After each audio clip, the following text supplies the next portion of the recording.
ครับที่สำหรับรถบัสรถบัสมาจากเขาหลักที่ไหนอะครับรถที่ไหน เป็นเคยยังไม่ไหว ไม่มาจากเขาหลักรอร้านสาวมาจากเขาหลัก มาจากว่าขัดนั่งของบริษัทอะไรจ้ามันจะอยู่ตรงนี้แหละประมาณตรงนี้ ตรงนี้ใช่ไหมครับ ตรงนี้แหละ yan dito daw sa area na to.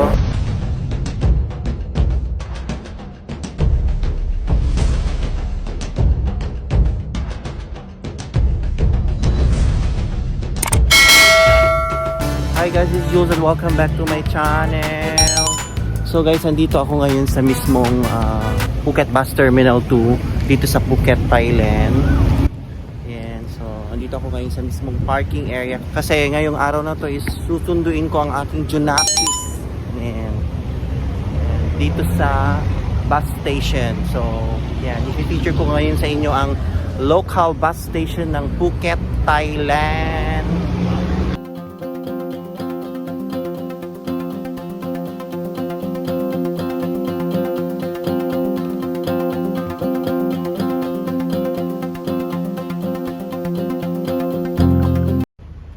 Yan, papasok na tayo guys.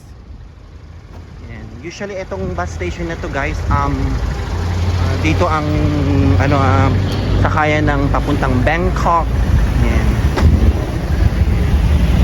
Yeah, and other provinces dito sa Phuket. Yan.ไปไหน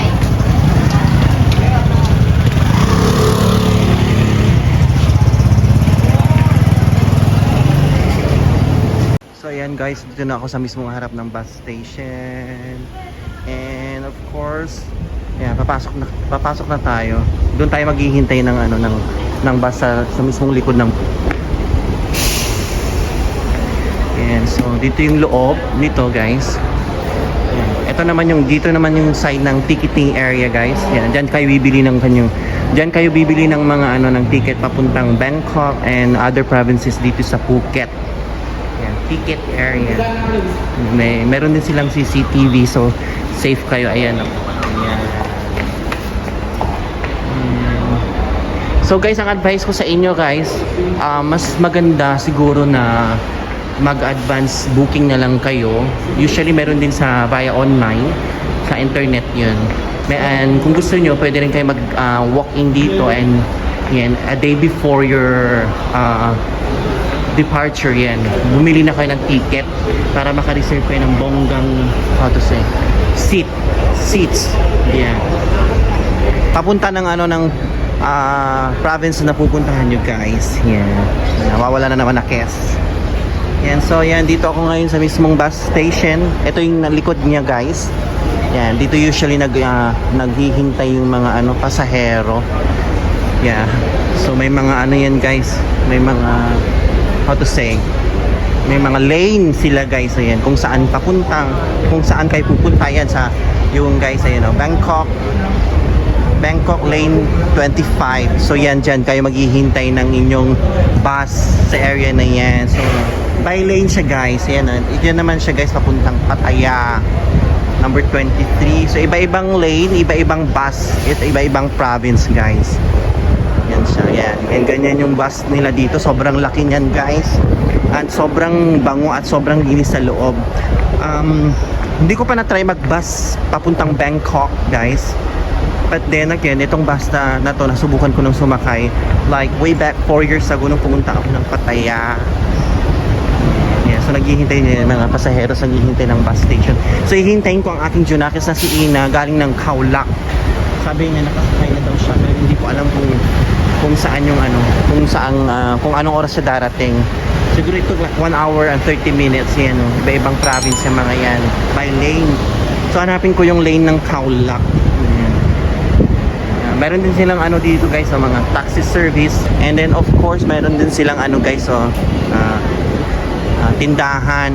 Pag nagugutom kayo, gusto yung bumili ng snacks, yan siya. Meron na rin dito. And of course doon sa area na yun guys, may toilet doon guys. Yan. So yan guys, by the way, ang tawag pala nila dito sa bus station ng Thailand, usually tinatawag nilang Bokoso. Yan, Bokoso. So akit tayo kung anong meron sa taas. Since wala pa si Ina, and akit tayo. Ewan ko anong meron sa taas. Under renovation pa pala siya. Hindi pa pala tapos. Ayan. So balik tayo sa baba. Nasira yung speaker ko guys. Kaya sensya na. Medyo garaw-gaw yung boses ko. And of course guys, I wanna shout out my friend na dito dyan sa Pinas, ang aking mga avid supporter and avid viewer ng aking social media page na si G, ang dalawang kambal ng Mangaldan, si Gino Fabia and Gijon Fabia. Gino and Jeans Fabia. Yan ang aking mga friendship forever na laging sumusuporta guys sa aking mga content dito sa Phuket, Thailand. Yan. Gijon and Gino Fabia. Gids and Jeans Fabia ang kambal, ang pinakapoging kambal dyan sa Mangaldan. Ang aking friendship forever. Yan. Yan, ditong lane naman na to guys is lane number 8, Hat Yai. Ewan ko saan yung papuntang bababa yung area ng Khao Lak. Kasi si Ina nagtatrabaho si Ina sa Khao Lak. So malayo siya sa akin. Nasa siya sa Khao Lak. Saan kaya yung Khao Lak? Magtanong tayo. Trang. Yan, Trang Krabi. Yung mga yan. Tatanong tayo. Tanong tayo. Ti samrap rut bat majak Khao Lak tinaya ka. Ro tinaya. May majak Khao Lak. Ro Lansao majak Khao Lak. Tong ni siya na.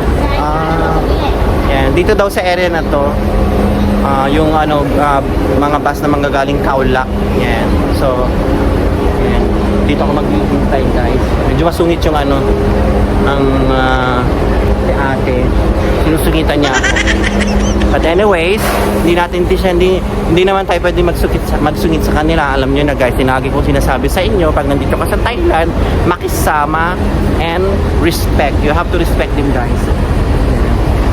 Kahit nagpapakita sila ng kasungitan, yeah, of course we have to be kind always guys.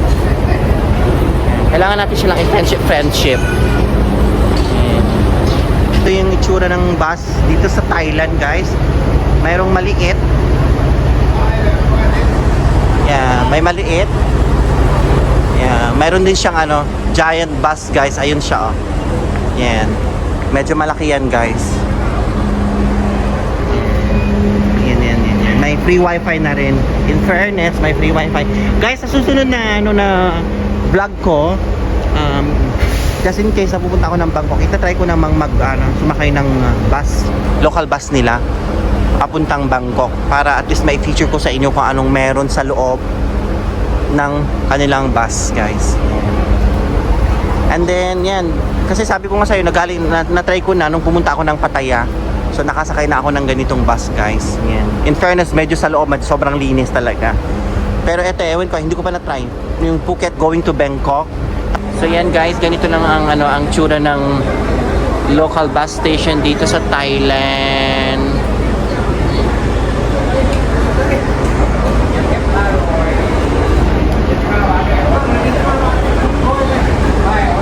Yan.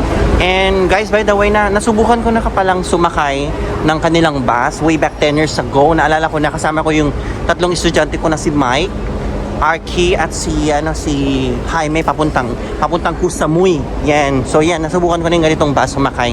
Naalala ko na 10 years ago. Makakalimutin lang ang lola nyo.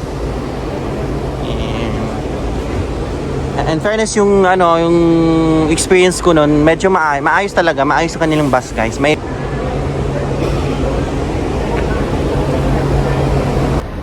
So guys, by the way, itong bus station na pala ito, located dito sa mismong Phuket Bus Terminal 2. Yan, so just in case na magpapahatid kayo ng taxi, yan, sabihin nyo, punta kayo ng Phuket Local Bus Terminal 2. Dito talaga mismo yung bus station ng going to Bangkok, Hat Yai, Sompon, Pattaya, yeah, Krabi, Tanga. Yung mga yan, yung mga province dito, mga sikat na probinsya dito sa Thailand. Yan, so yan guys. Hindi ko alam kung magkakano yung mga price na nagre-range. Ang alam ko, the last time nung pumunta yung mga pauwi nung time na umuwi yung pamangkin ko na sila Ron at Margie going to Bangkok. Yan, I think parang pamasahe nila. VIP na bus going to Bangkok is like somewhat like almost 1,200 baht. Yeah, 1,200 baht.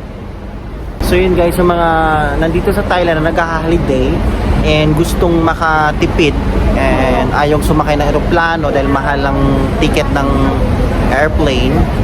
And usually kasi yung ibang province walang airport, so sumasakay sila via bus. Yan. Medyo mura-mura lang yung ticket, guys. Pero kung gusto niya ng mga VIP na na seats, yan, medyo mahal. Like going to Bangkok, mga VIP seats worth 1,000. Nagre-range siya ng 1,000 to 1,200 baht. Yan, sobrang ganda rin ng ng facility sa loob. Pwedeng mahiga sa bus. Next time guys, promise i-vlog ko yan. Susubukan kong mag-bus going to Bangkok. Yan. Para may vlog ko yung bus na yan. So, yan. I think malapit na yung Jumangkin Kes. Malapit na yung pamangkin ko. So, I have to end my vlog dito sa Phuket, local bus terminal 2 dito sa Phuket, Thailand. So, yung mga gustong mag-holiday dito sa Phuket, you can just PM me. Pwede nyo akong i-PM. Mag-message lang kayo sa aking social media page, Jules Travel. Yan. Or mag-comment lang sa aking YouTube channel, Kunjulai channel. Yeah, yung mga gusto nyo mapanood o makita dito sa Thailand. Especially dito ako sa Phuket. Yan. So, I hope you guys like my content. Yan, dito sa Phuket Local Bus Terminal 2 ng Phuket, Thailand. Yan. And bye! Kapun na crap! Bye!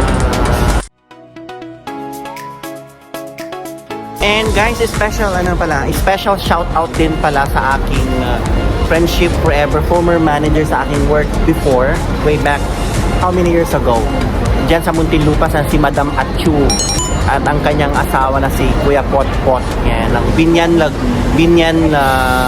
Laguna. Yan, tama ba? Yeah, I hope you Binyan Laguna. Yan, ang kanyang mga Junakis. Nakalimutan ko yung mga pangalan ng kanyang Junakis. Next time, may memorize ko and yan, i-mention ko sila isa-isa. Yan, so Madam Achu, thank you so much for supporting my social media page. Really appreciate it. And please also don't forget to share, like, comment, and subscribe. Bye!